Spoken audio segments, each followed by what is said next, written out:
മുഴുവനും praise God. എൻ്റെ പേര് മഞ്ജു. ദൈവത്തിൻ്റെ നാമത്തിന് മഹത്വം ഉണ്ടാകട്ടെ. നമ്മളുടെ പൊസിഷൻ, യേശു ക്രിസ്തുവിലുള്ള പൊസിഷൻ എന്താണെന്ന് നമുക്ക് കൃത്യമായിട്ട് അറിയത്തില്ല എങ്കിൽ നമ്മൾക്ക് നമ്മുടെ വിശ്വാസത്തിൽ വളരാൻ സാധിക്കത്തില്ല. യേശു ക്രിസ്തു ക്രോസ് ഓഫ് കാൽവറിയിൽ നമുക്ക് എന്താണ് ചെയ്തതെന്ന് ഒരിക്കലെന്ന് മനസ്സിലായില്ലെങ്കിൽ നമുക്ക് നമ്മുടെ വിശ്വാസം വളരെ വീക്കായിട്ടുള്ളൊരു വിശ്വാസമായിരിക്കും. അപ്പോൾ നമ്മുടെ വിശ്വാസത്തിന് ഉണ്ടായിട്ടുണ്ടെങ്കിൽ അത് പിശാച് അത് മുതലെടുക്കുക തന്നെ ചെയ്യും, അല്ലേ? അപ്പോൾ ദൈവം നമ്മൾക്ക് വേണ്ടി ചെയ്തു തന്നിരിക്കുന്നത് എന്താണ് നമ്മൾ മനസ്സിലാക്കുക. നമ്മൾ ആരാണ് ദൈവത്തിൽ എന്നുള്ള കാര്യം നമ്മൾ മനസ്സിലാക്കുക, അല്ലെ? ലോകാരംഭത്തിന് മുമ്പേ തന്നെ നമ്മളെ തിരഞ്ഞെടുത്തതാണ്, അല്ലെ? അവന്റെ എന്താ പറയുക, ഗ്രേസ് കൊണ്ട്, അല്ലെ, കൃപയാണ് നമ്മുടെ നേരെ ചൊരിഞ്ഞിരിക്കുന്ന കൃപ കൊണ്ട് ലോകാരംഭത്തിന് മുമ്പേ നമ്മൾ തിരഞ്ഞെടുത്താണ്. നമ്മൾ വീണു പോയപ്പോൾ നമ്മളെ തേടിയെത്തിയാണ് യേശു ക്രിസ്തു, അല്ലെ? നമ്മളെ ഒരിക്കൽ പോലും വീണു പോകാൻ അനുവദിക്കാതിരിക്കുന്നവനാണ് ദൈവം. അപ്പൊ അത് നമ്മൾ മനസ്സിലാക്കുക, അത് മനസ്സിലാക്കിയാണ് മുമ്പോട്ട് പോകുക. അപ്പൊ അതിനെപ്പറ്റിയാണ് എനിക്ക് പറയാനുള്ളത്. മുമ്പോട്ട് പോകുന്നതിന് നമുക്ക് പ്രാർത്ഥിക്കാൻ, പ്രാർത്ഥിച്ച ശേഷം സംസാരിക്കാം. കർത്താവ് സമയത്താണ് നന്ദി പറയുന്നത്. കർത്താവെ, അങ്ങയുടെ കൃപയ്ക്കായിട്ട്, അങ്ങയുടെ നന്മയ്ക്കായിട്ട് നന്ദി പിതാ. കർത്താവ് ഞങ്ങളോട് സംസാരിക്കുന്നതായിട്ട് ഞങ്ങൾക്ക് അങ്ങ് ചെയ്തു തന്നിരിക്കുന്ന സകല നന്മയ്ക്കായിട്ട് praise and worship. Thank you so much master. ഇന്ന് ഞങ്ങളോട് സംസാരിക്കണം യേശുവിന്റെ നാമത്തിൽ, ആമേൻ. നമുക്കിന്ന് എഫേസ്യർക്കെതിരെ ലേഖനത്തിലേക്ക് പോകാം. എഫേസ്യർക്കെതിരെ ലേഖനത്തില് ഒന്നാമത്തെ ചാപ്റ്ററിന്റെ നമുക്ക് 3 തൊട്ട് 14 വരെയുള്ള വാക്കുകൾ ഒന്ന് വായിക്കാം. അതെങ്ങനെയാണ് പറഞ്ഞിരിക്കുന്നത്? സ്വർഗത്തിലെ സകല ആത്മീയ അനുഗ്രഹത്താലും നമ്മെ ക്രിസ്തുവിൽ അനുഗ്രഹിച്ചിരിക്കുന്ന നമ്മുടെ കർത്താവായ യേശു ക്രിസ്തുവിന്റെ ദൈവവും പിതാവുമായവൻ വാഴ്ത്തപ്പെട്ടവൻ. അപ്പൊ നമ്മളുടെ പിതാവ്, അല്ലെ, കർത്താവ് യേശു ക്രിസ്തുവിന്റെ പിതാവും ദൈവവുമായിട്ടുള്ളവന്റെ പിതാവ്, ഗോഡ് ദ ഫാദർ, അല്ലെ, വാഴ്ത്തപ്പെട്ടവൻ. കാരണം വെച്ചാൽ നമ്മളെ സകലത്തിൽ ആത്മീയ അനുഗ്രഹങ്ങൾ കൊണ്ട് നമ്മളെ സ്വർഗത്തിന്റെ റിലംസ് നമ്മൾ അനുഗ്രഹിക്കപ്പെട്ടിരിക്കുകയാണ്, അല്ലെ? നമ്മൾ അനുഗ്രഹിക്കപ്പെട്ടിരിക്കുന്ന വ്യക്തികളാണ്. നമ്മളുടെ ജീവിതം പാഴും ശൂന്യമായിരിക്കുന്ന ഒരു ജീവിതമല്ല. നമ്മൾ ബന്ധനത്തിലുള്ള ആൾക്കാർ. ഒന്നാമത് മനസ്സിലാക്കുക, ദൈവത്തിന്റെ മക്കൾക്ക് യേശുവിന്റെ കൃപയിൽ ജീവിക്കുന്ന ഒരു വ്യക്തികൾക്ക് പോലും ഒരിക്കൽ പോലും ഒരു ബന്ധനം ഉണ്ടാകത്തില്ല.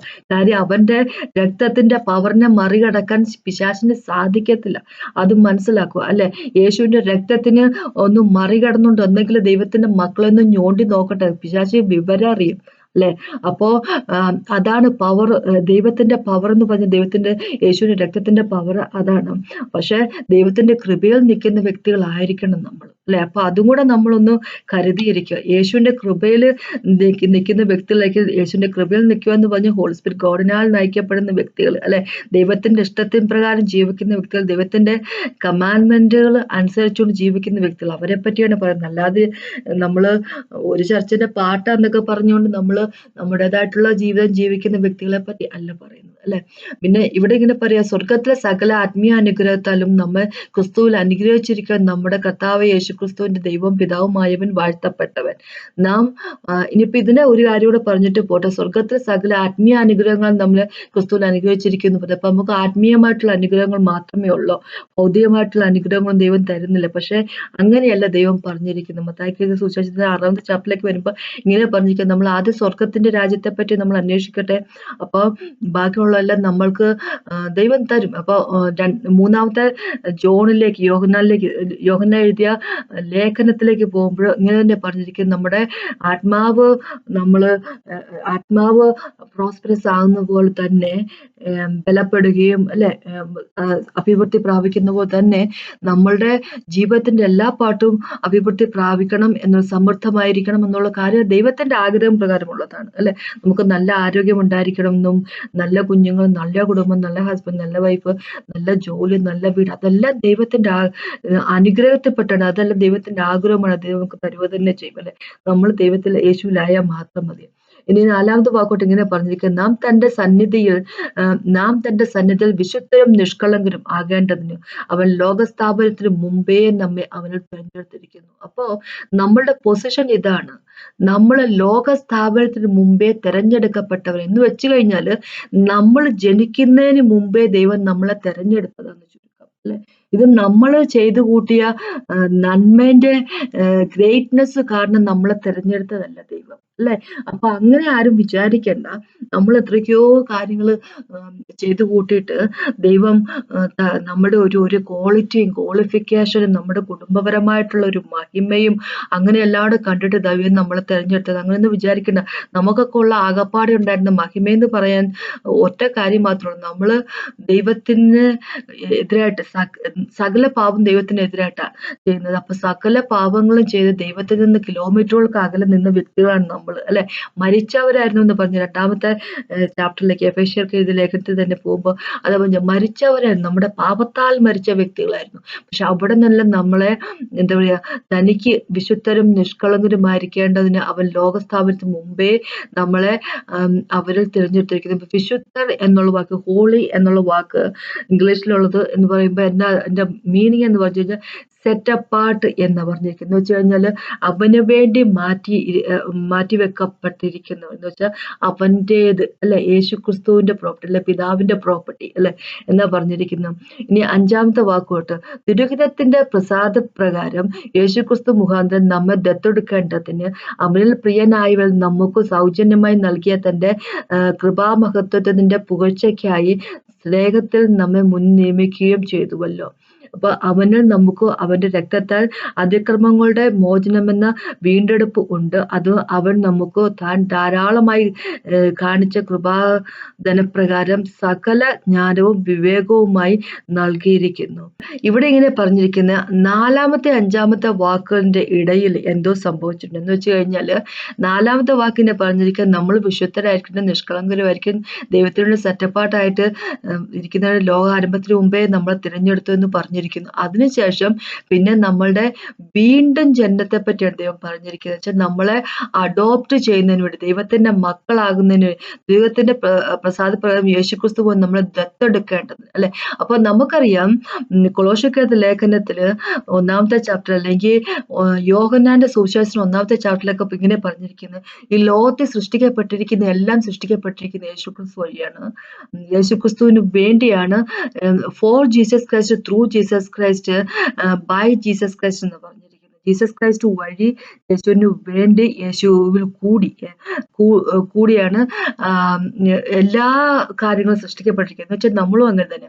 അപ്പൊ നമ്മളും സൃഷ്ടിക്കപ്പെട്ടിരിക്കുന്ന അവൻ വഴിയാണ്, അവന് വേണ്ടിയാണെങ്കിൽ പിന്നെ എന്തിനാണ് പിന്നെ നമ്മൾ ദത്തെടുക്കേണ്ടി വരുന്നത്?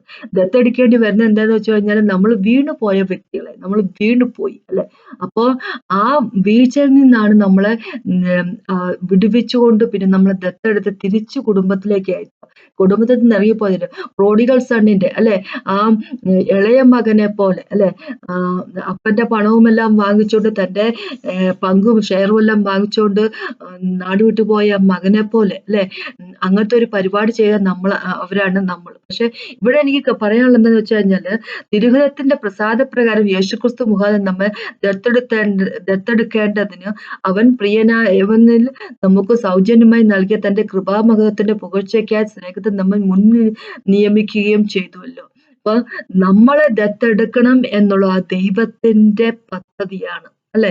നേരത്തെ പറഞ്ഞു, നാലാമത്തെ വാക്ക് പറഞ്ഞു നമ്മൾ അവനിലായിരിക്കണം, വിശുദ്ധരും നിഷ്കളങ്കരുമായിരിക്കണം, അവൻ ലോകസ്ഥാപനത്തിന് മുമ്പേ നമ്മെ തിരഞ്ഞെടുത്തിരിക്കുന്നു, അല്ലെ?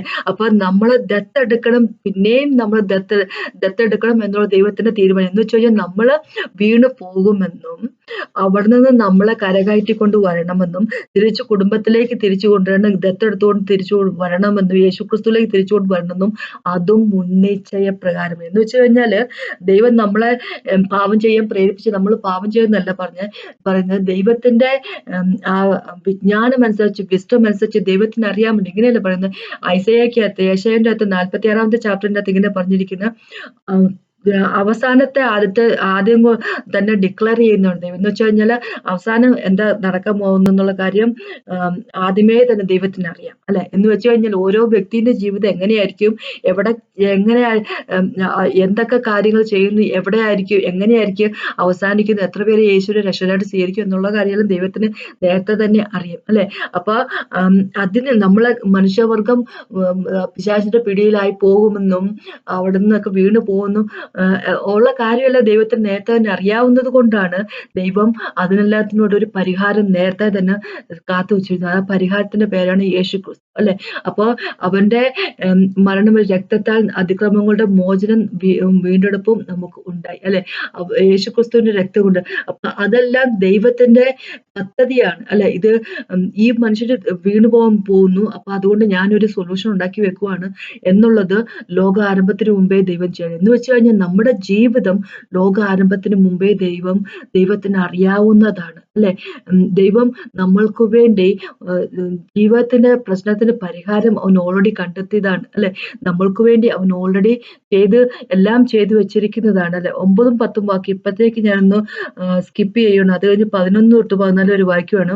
അവനിൽ നാം അവകാശവും പ്രാപിച്ചു, തന്റെ ഹിതത്തിന്റെ ആലോചന പോലെ സകലവും പ്രവർത്തിക്കുന്നവന്റെ നിർണയപ്രകാരം മുൻനിയമിക്കപ്പെടുന്നതും മുൻകൂട്ടി ക്രിസ്തുവിൽ ആശ വെച്ചവരായ നമ്മൾ അവന്റെ മഹത്വത്തിന്റെ പുകഴ്ചയ്ക്കാകേണ്ടതിൽ തന്നെ. അവനിൽ നിങ്ങൾക്കും നിങ്ങളുടെ രക്ഷയെക്കുറിച്ചുള്ള സുവിശേഷം എന്ന സത്യവചനം നിങ്ങൾ കേൾക്കുകയും അവനിൽ വിശ്വസിക്കുകയും ചെയ്തു. തന്റെ സ്വന്തം ജനത്തിന്റെ വീണ്ടെടുപ്പിന് വേണ്ടി തന്റെ മഹത്വത്തിന്റെയും പുകഴ്ചയ്ക്കായിട്ട് നമ്മുടെ അവകാശത്തിന്റെയും അച്ചാരമായ വാഗ്ദത്തത്തിൽ പരിശുദ്ധാത്മാവിനാൽ മുദ്രയിട്ടിരിക്കുന്നു. അപ്പൊ ഇവിടെ ദൈവം പറഞ്ഞിരിക്കുക എങ്ങനെയാന്ന് വെച്ച് കഴിഞ്ഞാല് നമ്മളെ വീണ്ടെടുത്തു, ദത്തെടുത്തു എന്ന് തന്നെയല്ല. ഇവിടെ 11ാമത്തെ വാക്ക് ഇങ്ങനെ പറഞ്ഞിരിക്കുന്നത് നമുക്കൊരു അവകാശവും തന്നിരിക്കുക ചെയ്യുന്നത്. അതും ദൈവം എങ്ങനെയാ തന്റെ ഹിതത്തിന്റെ ആലോചന പോലെ, ഇതെല്ലാം ദൈവത്തിന്റെ ഹിതമാണ്, അല്ലെ? തന്റെ ഹിതത്തിന്റെ ആലോചന പോലെ സകലവും പ്രവർത്തിക്കുന്നവന്റെ നിർണയപ്രകാരം മുൻ നിയമിക്കപ്പെട്ടത് മുൻകൂട്ടി ക്രിസ്തുവിൽ ആശ വെച്ചവരായ ഞങ്ങൾ അവന്റെ മഹത്വത്തിന്റെ പുകഴ്ചയ്ക്കാകേണ്ടതിന് തന്നെ. അവന് നിങ്ങളും നിങ്ങളുടെ രക്ഷയെക്കുറിച്ചുള്ള സുവിശേഷം എന്ന സത്യവചനം നിങ്ങൾ കേൾക്കുകയും അവനിൽ വിശ്വസിക്കുകയും ചെയ്തിരിക്കും. അപ്പൊ ഇങ്ങനെ ദൈവം പറഞ്ഞിരിക്കുന്നത് ഇവിടെ ഞങ്ങൾ എന്ന് പറയുന്ന ജൂതന്മാരെ പറ്റി പറയുന്നു, നിങ്ങൾ എന്ന് പറയുന്നത് ജാതികളെ പറ്റി പറയുന്നു. അപ്പൊ ദൈവത്തിന്റെ ഗ്രേറ്റ് ഗ്രേസ് നമ്മുടെ മുകളിലേക്ക് ദൈവം ചൊരിഞ്ഞപ്പോൾ, അല്ലെ? അപ്പോ അതുവഴിയാണ് യേശുക്രിസ്തുവിൽ നമ്മളെ പ്രീഡിസ്റ്റൈൻ ചെയ്തിരിക്കുന്നത്. ദൈവത്തിന്റെ ഗ്രേറ്റ് ആയിട്ടുള്ള കൃപാമഹത്വത്തിന്റെ പുകഴ്ചയ്ക്കായിട്ട്, അല്ലെ? മഹത്തായിട്ടുള്ള കൃപ അല്ലെ, ഗ്രേസ് നമ്മളിലേക്ക് ചൊരിഞ്ഞിരിക്കുന്നു, അല്ലെ? അപ്പൊ നമ്മളെ വീണ്ടെടുത്തതും വീണുപോയിരുന്ന വ്യക്തികളെ വീണ്ടെടുത്തതും, അല്ലെ? ഈ ഫൗണ്ടേഷൻ ഓഫ് ദ വേൾഡ് ദൈവം ഈ ലോകത്തെ സ്ഥാപിക്കുന്നതിന് മുമ്പേ തന്നെ പരിഹാരം നമുക്ക് വേണ്ടി കണ്ടെത്തിയിരിക്കുന്നതും, അല്ലെ?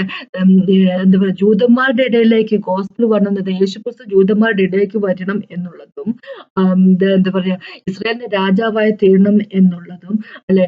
ഇസ്രായേലിലെ കുറച്ചു പേരെങ്കിലും ദൈവത്തെ സ്വീകരിക്കണം എന്നുള്ളതും, അല്ലെ? ഇസ്രായേൽ മൊത്തം സ്വീകരിക്കണം എന്നുള്ള ദൈവത്തിന്റെ ഹിതം. പക്ഷെ കുറച്ചുപേരൊക്കെ ദൈവത്തെ യേശുക്രിസ്തു സ്വീകരിക്കത്തുള്ളൂ. അപ്പൊ ഇസ്രായേൽ മക്കൾ വഴി പിന്നെ ജാതികളും, അല്ലെ? പോൾ വഴിയൊക്കെ ജാതികളും യേശുക്രിസ്തുവിനെ രക്ഷയായി സ്വീകരിക്കണം എന്നുള്ളതും എല്ലാം ദൈവത്തിന്റെ ആ ഗ്രേറ്റ് ആയിട്ടുള്ള മഹിമ കൊണ്ട്, അല്ലെ? കൃപ കൊണ്ട് ഗ്രേസ് കാണും ദൈവം ചെയ്തതാണ്. ദൈവം എല്ലാം പ്ലാൻ ചെയ്തതാണ്. ആ ദൈവത്തിന്റെ ആ പ്രോമിസ്, അല്ലെ? അതിനുവേണ്ടി എന്താ പറയുക, നമ്മള് മക്കളാണെന്നുള്ള പ്രോമിസിനായിട്ടുള്ള സീലായിട്ട് ഹോളി സ്പിരിറ്റ് ഗോഡ് നമുക്ക് തന്നിരിക്കുകയാണ്. അപ്പൊ എനിക്കിവിടെ പറയാനുള്ളത് എന്താന്ന് വെച്ച് കഴിഞ്ഞാല്, ഇതാണ് എനിക്ക് പറയാനുള്ളത്.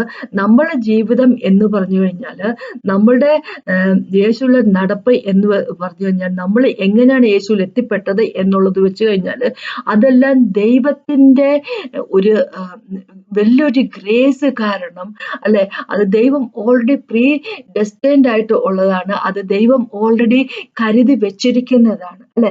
അല്ലാതെ നമ്മളുടെ വലിയ ഗ്രേറ്റ്നെസ് കാരണം നമ്മൾ അങ്ങോട്ട് ചെന്ന് ദൈവത്തെ കണ്ടെത്തി അതൊന്നും അല്ല, അല്ലെ? നമ്മൾ ഇന്ന് ജീവിതത്തിനോട് ഇരിപ്പുണ്ടെങ്കിൽ, നമുക്കൊന്ന് വീഴാതിരിക്കാൻ പറ്റുന്നുണ്ടെങ്കിൽ, യേശുവിൽ നമുക്ക് ഉറച്ചു നിൽക്കാൻ സാധിക്കുന്നുണ്ടെങ്കിൽ, അതിനുള്ള സകല ബ്ലെസ്സിങ് നമുക്ക് കിട്ടുന്നുണ്ടെങ്കിൽ, ഇതെല്ലാം ദൈവത്തിന്റെ കൃപ കാരണം ലോക ആരംഭത്തിന് മുമ്പേ തന്നെ ദൈവം അത് എല്ലാം പ്ലാൻ ചെയ്തതാണ് അല്ലെ? നമ്മൾക്ക് വേണ്ടി പ്ലാൻ ചെയ്തതാണ്, അല്ലെ? ആ പ്ലാൻ ചെയ്ത പ്രകാരമാണ് നടക്കുന്നത്. നമ്മൾ പാപം ചെയ്യുന്നത് ദൈവം പ്ലാൻ ചെയ്തതല്ല, നമ്മൾ വീണു പോയി എന്നുള്ളത് പ്ലാൻ ചെയ്തതല്ല. പക്ഷെ നമ്മൾ വീണു പോകും എന്നുള്ള ഒരു കാര്യം ദൈവത്തിന് അറിയാവുന്നത് കൊണ്ട്, അല്ലെ? അപ്പൊ ദൈവം അതിനായിട്ടുള്ള പരിഹാരം കണ്ടുവച്ചിട്ടുണ്ട്. അപ്പൊ ചോദിക്കാൻ പറ്റും, എന്തുകൊണ്ട് ദൈവത്തിന് അത് നമ്മൾ അത് തടയാമായിരുന്നു എന്നല്ലേ? കാരണം അത് ദൈവം ചെയ്യത്തില്ല. കാരണം എന്താന്ന് വെച്ച് കഴിഞ്ഞാല്, നമുക്ക് ഫ്രീ വിൽ, അല്ലെ? നമുക്ക് സ്വന്തമായിട്ട് തീരുമാനിക്കാനുള്ള കഴിവ് ദൈവം നമുക്ക് തന്നിട്ടുണ്ട്. അപ്പൊ അതനുസരിച്ച് നമ്മൾ തീരുമാനിക്കുക, ദൈവത്തിന്റെ കൂടെ നിൽക്കുക എന്നുള്ള കാര്യം നമ്മൾ തീരുമാനിക്കുക. ആടത്തെ ഈവിനെ സംബന്ധിച്ചിടത്തോളം ഏറ്റവും പെർഫെക്റ്റ് ആയിട്ടുള്ള അറ്റ്മോസ്ഫിയർ ആണ് അവരുടെ ജീവിതത്തിൽ, അല്ലെ? എല്ലാം അറ്റ്മോസ്ഫിയർ എന്ന് പറഞ്ഞു കഴിഞ്ഞാൽ ജീവിത സാഹചര്യങ്ങൾ എല്ലാം പെർഫെക്റ്റ് ആയിരുന്നു, അല്ലെ? അങ്ങോട്ടും ഇങ്ങോട്ടും കൂട്ടത്തല്ല, തല്ലില്ല, തെറിവിളിയില്ല, കുതികാലി വെട്ടാൻ ഉള്ള ആൾക്കാരൊന്നും കൂടെ ഇല്ല, അല്ലെ? പാര പണിയാനുള്ള ആൾക്കാർ, ചർച്ച് മെമ്പേഴ്സ് ഒന്നും ഇല്ല, അല്ലെ? എല്ലാം സുഭിക്ഷമായിട്ട് ദൈവം കൊടുത്തുകൊണ്ടിരിക്കുന്നു, അല്ലെ? ദൈവം എല്ലാ ദിവസവും വിസിറ്റ് ചെയ്യുന്നു, നല്ല ആരോഗ്യം, ജോലിയൊന്നുമില്ല, വെറുതെ ആ ഗാർഡൻ ഒന്നും മെയിൻറ്റെയിൻ ചെയ്തുകൊണ്ട് പോയാൽ മതി, എല്ലാം കൊണ്ട്, അല്ലെ? ഹെൽത്ത് കെയർ ആണെങ്കിൽ എപ്പോഴും സുഖം, അല്ലെ? എല്ലാം കൊണ്ട് പെർഫെക്റ്റ് ആണ് ആടത്തിന്റെ ജീവിതം, അല്ലെ? പക്ഷെ എന്നിരുന്നിട്ടും കൂടെ തന്റെ ഫ്രീ വില്ല് താൻ മോശപ്പെട്ട കാര്യത്തിനാണ് തെരഞ്ഞെടുത്തത്, അല്ലെ? തെരഞ്ഞെടുത്തല്ല, അദ്ദേഹം ഉപയോഗിച്ചു. ദൈവത്തിന് എതിരായിട്ട് ഒരു ജീവിതത്തിന് വേണ്ടിയാണ് അദ്ദേഹം തെരഞ്ഞെടുത്തത്.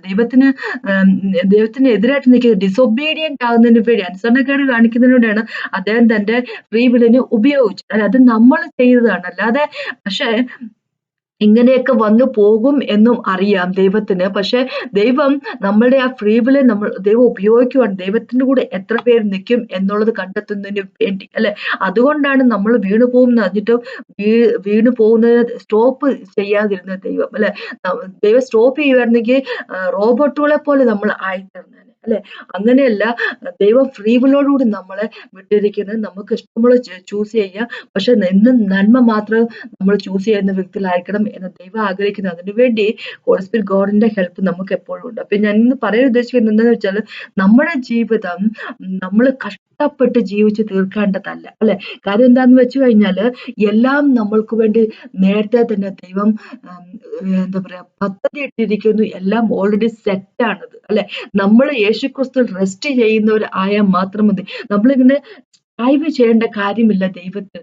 യേശുക്രിസ്തു ജീവിച്ച് പോകുന്നതിന് വേണ്ടി നമ്മള് ഇപ്പൊ ജൂഡിലേക്ക് പോകുമ്പോ എന്റെ അതിനൊറ്റ ചാപ്റ്ററുള്ള 24ാമത്തെ വാക്ക് ഇങ്ങനെ പറഞ്ഞിരിക്കുന്നത്, അവന് യേശുക്രിസ്തു കേപ്പബിൾ ആണ് നമ്മളെ സ്റ്റംബിൾ ചെയ്യുന്നതെന്നും എന്താ പറയാ പാപത്തിലേക്ക് വീഴുന്നതെന്നും നമ്മളെ പ്രൊട്ടക്ട് ചെയ്യാൻ കേപ്പബിൾ ആണ്. യേശുക്രിസ്തു ആണ് നമ്മളെ പ്രൊട്ടക്ട് ചെയ്യും, അല്ലെ?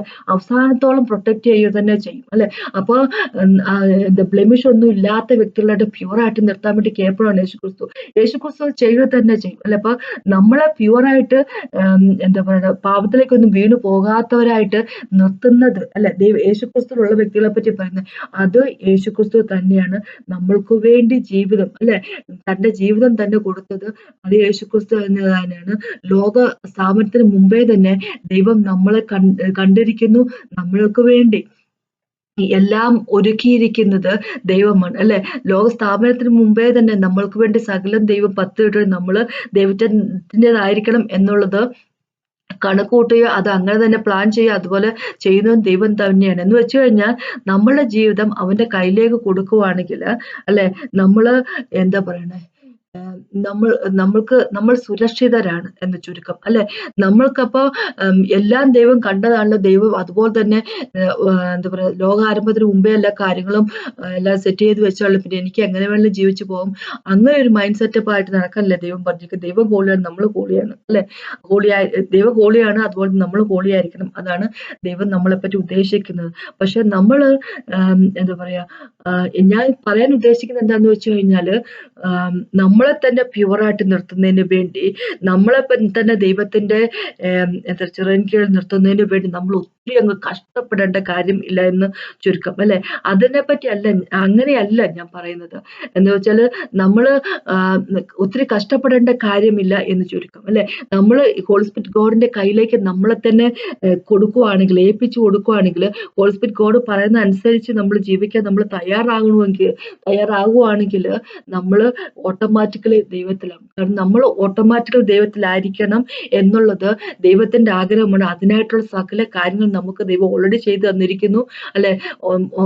രണ്ടാമത്തെ പത്രോസിന്റെ 1-ാമത്തെ ചാപ്റ്റർ 3 ഇങ്ങനെ പറഞ്ഞിരിക്കുന്നത്, ഗോഡ്ലിനെസ്സിനും എന്താ പറയാ ഒരു ജീവിതത്തിന് ആവശ്യമുള്ള സകല കാര്യങ്ങളും, അല്ലെ, എവറിത്തിങ് ദൈവം ചെയ്തു കഴിഞ്ഞിരിക്കുന്നത് വിജ്ഞാനം കൊണ്ട് നമുക്ക് നേടിയെടുക്കാൻ പറ്റും, നമ്മുടെ അറിവ് കൊണ്ട് നമുക്ക് നേടിയെടുക്കാൻ പറ്റും, അല്ലെ? എന്ന് വെച്ച് കഴിഞ്ഞാൽ എന്താണ് ദൈവം നമുക്ക് വേണ്ടി ചെയ്തു തന്നിരിക്കുന്നത് എന്നുള്ള അറിവ് കൊണ്ട് നമുക്ക് നേടിയെടുക്കാൻ സാധിക്കും. ലോകാരംഭത്തിന് മുമ്പേ എന്നെ കണ്ടവനാണ് എൻ്റെ ദൈവമെന്നും എന്റെ ആരോഗ്യം നല്ല ആരോഗ്യം ദൈവത്തിന്റെ ഹിതത്തിന് പ്രകാരമുള്ളതാണെന്നും ദൈവത്തിന്റെ ആഗ്രഹമാണ് എന്റെ നല്ല ആരോഗ്യമെന്നും ദൈവത്തിന്റെ ആഗ്രഹമാണ്, ദൈവത്തിന്റെ വില്ലാണ്, ഹിതമാണ് എന്റെ എനിക്ക് പ്രോസ്പെരിറ്റി ഉണ്ടാവുക എന്നുള്ളതും അല്ലെ, ദൈവത്തിന്റെ ഹിതമാണ് എന്റെ കുഞ്ഞുങ്ങൾ നേരെ ചൊവ്വെ പഠിക്കുക എന്നുള്ളതും എല്ലാം നമ്മൾ മനസ്സിലാക്കുവാണെങ്കിൽ നമ്മൾ പിന്നെ അതിനെ ഓർത്ത് ഇങ്ങനെ കഷ്ടപ്പെട്ട് വിഷമിച്ച് ഇങ്ങനെ അല്ലേ അതിനുവേണ്ടി അങ്ങോട്ട് നമ്മളെ തന്നെ അങ്ങോട്ട് മാറ്റിവെച്ച് അല്ലെ അങ്ങനത്തെ ഒരു ജീവിതത്തിന്റെ ആവശ്യം വരത്തില്ല. നമുക്ക് റെസ്റ്റ് ചെയ്യാൻ പറ്റും യേശു ക്രിസ്തു അല്ലെ.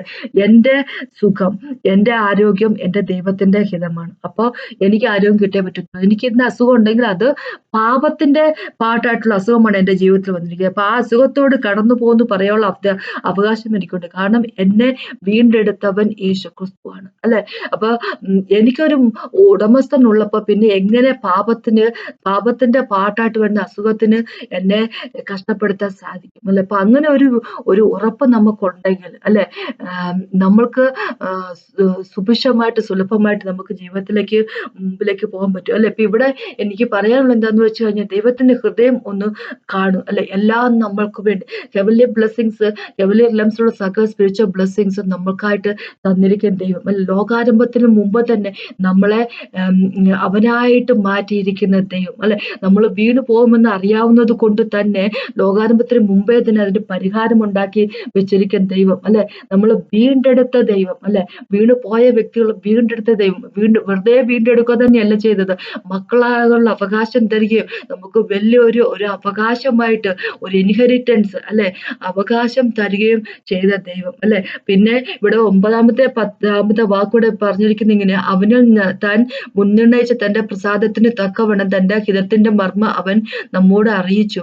അപ്പൊ അവന്റെ ഹിതത്തിന്റെ മർമ്മം കൂടെ നമ്മളെ അറിയിച്ചു. വെറുതെ നമ്മളെ നിങ്ങൾ എന്റെ മക്കളാണെന്ന് പറഞ്ഞ് നടക്കും എത്താതെ തന്നെയല്ല ചെയ്ത്, അവന്റെ ഹൃദയം കാണിച്ചു തരുകയോട് ചെയ്യും. എന്താ പറഞ്ഞിരിക്കുന്നത്? അത് സ്വർഗത്തിലും ഭൂമിയിലും ഉള്ളതും എല്ലാം പിന്നെയും യേശുവിൽ ഒന്നായി ചേരുക എന്നിങ്ങനെ സകല കാലസമ്പൂർണതയിലെ വ്യവസ്ഥയായി കൊണ്ട് തന്നെ.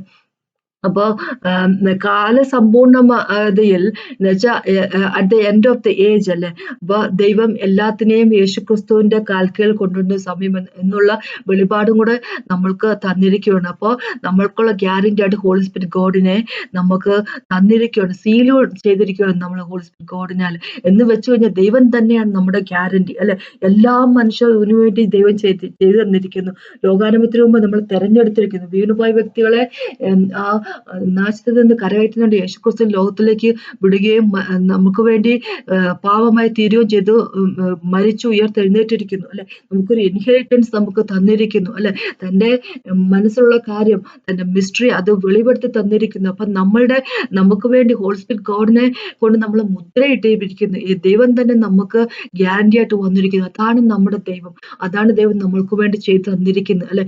അത് മനസ്സിലാക്കുവാണെങ്കിൽ നമ്മള് കഷ്ടപ്പെട്ട് എന്താ പറയുക, സങ്കടപ്പെട്ടു ദൈവം ഇതെന്തൊരു ജീവിതമാണ് എനിക്ക്, ഞാൻ എന്താണ് ഇങ്ങനെയെന്നൊക്കെ നമ്മൾ ഓർത്തുകൊണ്ട് എങ്ങനെയെങ്കിലും ദൈവത്തിൽ ഒന്ന് എക്സിസ്റ്റ് ചെയ്യാൻ വേണ്ടി, എങ്ങനെയെങ്കിലും ദൈവത്തിൽ ഒന്ന് പിടിച്ചു നിൽക്കാൻ വേണ്ടി ഇല്ല, പാപം ചെയ്യാതിരിക്കാനുള്ള സകല കാര്യങ്ങളും നോക്കിക്കൊണ്ട് അല്ലെ ഇങ്ങനെ കഷ്ടപ്പെട്ട് നമ്മൾ ജീവിക്കുന്ന വ്യക്തികളായിരിക്കത്തില്ല. നമ്മൾ ഈ ഹോളി സ്പിരിറ്റ് ഗോഡിന്റെ കയ്യിലേക്ക് നമ്മളെ തന്നെ കൊടുക്കുക, നമ്മൾ വിശ്വസിച്ചുകൊണ്ട് അല്ലെ, എന്താണ് പിതാവ് നമുക്ക് വേണ്ടി ചെയ്തിരിക്കുന്നത് മനസ്സിലാക്കിക്കൊണ്ട് അല്ലെ, ആ പവർ ദൈവത്തിന്റെ യേശുക്രിസ്തുവിന്റെ രക്തത്തിന്റെ പവർ മനസ്സിലാക്കിക്കൊണ്ട് വിശ്വസിച്ചുകൊണ്ട് അല്ലെ, ആ പവറിൽ വിശ്വസിച്ചുകൊണ്ട് നമ്മൾ ഹോളി സ്പിരിറ്റ് ഗോഡിന്റെ കയ്യിലേക്ക് നമ്മളെ തന്നെ ഏൽപ്പിച്ചു കൊടുക്കുമ്പോൾ, ഹോളി സ്പിരിറ്റ് ഗോഡ് പറയുന്ന അനുസരിച്ച് നമ്മൾ മുമ്പോട്ട് ജീവിക്കുമ്പോൾ നമുക്ക് ഫ്ലോ ചെയ്യാൻ പറ്റും യേശുവിൽ അല്ലെ. നമുക്ക് പീസ്ഫുൾ ആയിരിക്കാൻ പറ്റും യേശു ക്രിസ്തുവിൽ. അപ്പൊ അതിനെപ്പറ്റിയാണ് എനിക്ക് പറയാനുള്ളത് അല്ലെ. പാപം ചെയ്യാതിരിക്കാൻ മനുഷ്യരെ കൊണ്ട് സാധിക്കത്തില്ല. നമ്മുടെ ഉള്ളിലുള്ള ഇന്നമോസ്റ്റ് ബീങ് അല്ലെ, ദൈവം പുതുതായിട്ട് സൃഷ്ടിച്ചത് അത് ദൈവത്തിന്റെ ഇമേജിലാണ് അല്ലെ. അപ്പൊ അതിനെ നമ്മുടെ ഉള്ളിലുള്ള പുതിയ മനുഷ്യൻ, ആ മനുഷ്യൻ പാപം ചെയ്യത്തില്ല അല്ലെ. ദൈവത്തിൽ നിന്നുള്ളതൊന്നും പാപം ചെയ്യത്തില്ലെന്നാണ് 1 ജോണിന്റെ 5-ാമത്തെ ചാപ്റ്ററിൽ എഴുതി വെച്ചിരിക്കുന്നത്. എന്ന് വെച്ച് കഴിഞ്ഞാല് പുതുതായിട്ട് സൃഷ്ടിക്കപ്പെട്ട വ്യക്തി വ്യക്തി പാപം ചെയ്യത്തില്ല. അപ്പൊ അത് എങ്ങനെയാണ് പുതുതായിട്ട് സൃഷ്ടിക്കപ്പെട്ട വ്യക്തിയെ നമ്മള് സ്ട്രോങ് ആക്കിക്കൊണ്ട് വരുമ്പോ ഹോളി സ്പിരിറ്റ് ഗോഡിന്റെ കൃപയോടെ നമ്മൾ സ്ട്രോങ് ആയിക്കൊണ്ട് വരുമ്പോൾ നമുക്ക് ഓട്ടോമാറ്റിക്കൽ പാപം ചെയ്യാനുള്ള ഒരു ടെൻഡൻസി നമ്മൾ പോയി പോകും അല്ലെ. എന്ന് വെച്ച് കഴിഞ്ഞാല് നമ്മൾ യേശുവിന്റെ മുഖത്തേക്ക് നമ്മൾ നോക്കി ജീവിക്കുമ്പോൾ ആ നമുക്ക് പാപത്തിലായിരിക്കും തീരണം എന്നുള്ള ഒരു ടെൻഡൻസി ഓട്ടോമാറ്റിക്കലി നമ്മളിൽ നിന്ന് പോകും. അപ്പൊ അവനിലേക്കാകുക, അവനെ നോക്കുക, അവനെ നോക്കേണ്ട ഒരു ജീവിതം നയിക്കുക. അതാണ് പാപത്തെ മറികടക്കാനുള്ള ഒരു മാർഗം അല്ലെ. അപ്പൊ അത് നമുക്ക് കൃപയായിട്ട് ദൈവത്തിന്റെ നിന്ന് കിട്ടുന്നതാണ്. അല്ലെ നമുക്ക് സ്വന്തമായിട്ട് നമ്മൾ എത്ര ശ്രമിച്ചെന്ന് പറഞ്ഞാൽ അത് സാധിക്കത്തില്ല അല്ലെ. നമ്മൾ സ്വന്തമായിട്ട് ശ്രമിച്ച് അത് മറികടക്കാൻ ശ്രമിക്കുന്നത് അത് എന്താ പറയാ വർക്ക് കൊണ്ട് നമ്മൾ സാൽവേഷനായിട്ട് ശ്രമിക്കുന്നില്ല, അത് നമുക്ക് നടക്കത്തില്ല.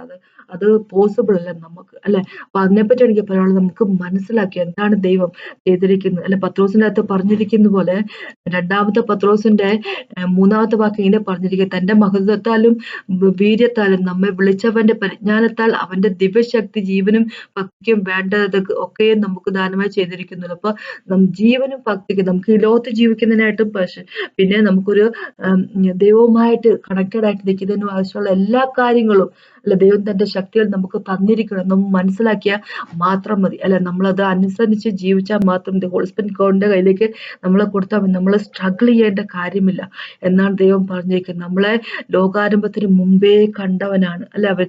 നമ്മള് പിടിച്ചു നിൽക്കണം, നമ്മൾ യേശുവിലായിരിക്കണം എന്നുള്ള ദൈവത്തിന്റെ ഹിതമാണ്. അതിനാവശ്യമായിട്ടുള്ള സകല കാര്യം അവൻ ചെയ്താൽ മതി. ദൈവത്തിന്റെ ഒറ്റ കാര്യം മാത്രം നമ്മൾ ചെയ്താൽ മതി, നമ്മളെ തന്നെ ഏൽപ്പിച്ചു കൊടുക്കും അല്ലെ. അപ്പൊ അവന്റെ വചനം അനുസരിച്ചുള്ള ജീവിതം ജീവിക്കുന്ന വ്യക്തികളായിട്ട് ഹോളി സ്പിരിറ്റ് ഗോഡിനാൽ നയിക്കപ്പെടുന്ന വ്യക്തികളായിരിക്കട്ടെ. അപ്പൊ അതിനെപ്പറ്റി അങ്ങനെയാണെങ്കിൽ അവൻ തന്നെ നമ്മളെ കാത്തോളും അല്ലെ. അപ്പൊ അതിനെപ്പറ്റിയാണ് എനിക്ക് പറയാനുള്ളത്. നമുക്കൊന്ന് പ്രാർത്ഥിച്ചുകൊണ്ട് നിർത്താം. കർത്താവ് സമയത്ത് നന്ദി പറയുന്നു. കർത്താവ് താങ്ക് യു ജീസസ് ഫസ്റ്റ്, അങ്ങയുടെ കൃപയ്ക്കായിട്ട് ഞങ്ങളുടെ കൂടെ നിൽക്കുന്നതിനായിട്ട്, അങ്ങയുടെ ഞങ്ങൾ തേടിയെത്തിയ സ്നേഹത്തിനായിട്ട് എല്ലാം നന്ദി പറയുന്നു. കർത്താവെ അങ്ങയുടെ കൈകളിലേക്ക് തരുന്ന ഒരു ജീവിതമായിരിക്കട്ടെ ഞങ്ങളുടേത്.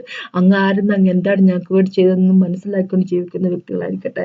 കർത്താവെ അങ്ങ് ആരെന്നാണെന്നും എന്താണ് ഞങ്ങൾക്ക് വേണ്ടി ചെയ്തതെന്ന് ഞങ്ങൾ മനസ്സിലാക്കുമ്പോൾ പാപം ചെയ്യാനുള്ള ടെൻഡൻസി മൈറ്റി ഞങ്ങളുടെ ഉള്ളിൽ ഉണ്ടാവത്തില്ല.